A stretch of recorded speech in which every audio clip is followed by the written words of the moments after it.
ایک دفعہ کا ذکر ہے، ایک گاؤں میں ایک شخص رہتا تھا، اس کا نام عبد الرحمن تھا۔ اس کے 3 بیٹے تھے، تینوں اپنے والد سے بہت محبت کرتے تھے۔ عبد الرحمن بھی اپنے بیٹوں سے بہت محبت کرتا تھا۔ ایک مرتبہ عبد الرحمن نے اپنے تینوں بیٹوں کو بلایا اور ان کو ایک ایک سیب دیا اور کہا کہ اس سیب کو ایسی جگہ جا کر کھاؤ جہاں تمہیں کوئی نہ دیکھ رہا ہو۔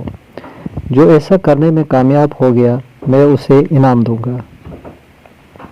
تینوں بیٹے والد کو اللہ حافظ کہہ کر اور ان سے دعائیں لے کر گھر سے نکلے۔ دوسرے دن عبد الرحمن نے پھر بیٹوں کو بلایا اور باری باری سب سے پوچھا۔ سب سے پہلے بڑے بیٹے عبداللہ سے پوچھا، کیا تم اس کو ایسی جگہ کھانے میں کامیاب ہو گئے جہاں تمہیں کوئی نہ دیکھ رہا ہو؟ عبداللہ نے جواب دیا، الحمدللہ ابا جان، میں نے وہ سیب ایک درخت کے پیچھے جا کر کھایا، وہاں مجھے کوئی نہیں دیکھ رہا تھا۔ پھر عبد الرحمن نے اپنے دوسرے بیٹے سے پوچھا، یوسف تم بتاؤ تم نے کیا کیا؟ یوسف نے کہا، ابا جان میں نے وہ سیب کمرے میں بند ہو کر اندھیرا کر کے کھایا اور مجھے یقین ہے وہاں مجھے کسی نے نہیں دیکھا۔ عبد الرحمن نے تیسرے بیٹے سے پوچھا، سلیم تم نے کیا کیا؟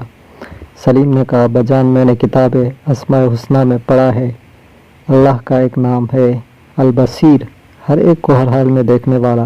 میں نے بہت سوچا اور تلاش کیا لیکن مجھے کوئی ایسی جگہ نہ ملی جہاں میرا اللہ مجھے نہ دیکھ رہا ہو۔ اللہ تو ہر جگہ موجود ہے، اس لیے میں یہ سیب نہ کھا سکا۔ عبد الرحمن اپنے سب سے چھوٹے بیٹے کی عقل مندی پر بہت خوش ہوا اور اس کو انعام دیا۔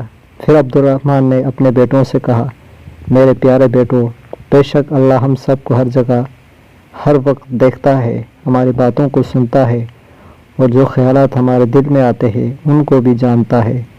وہ علیم بذات الصدور یعنی دلوں کے چھپے ہوئے رازوں کو بھی جانتا ہے۔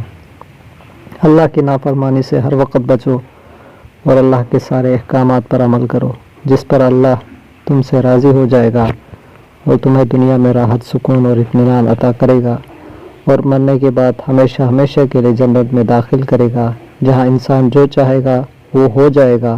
انسان کے دل میں جو چاہت ہوگی وہ پوری ہو جائے گی۔ جنت میں ہم ایک پرندہ دیکھیں گے، اس کے کھانے کا جی چاہے گا تو فوراً بھر کر پلیٹ میں آ جائے گا، پھر اس کی ہڈیوں پر اللہ دوبارہ گوشت اگائے گا اور وہ اڑ جائے گا، تو وہاں جنت میں مزے ہی مزے ہوں گے۔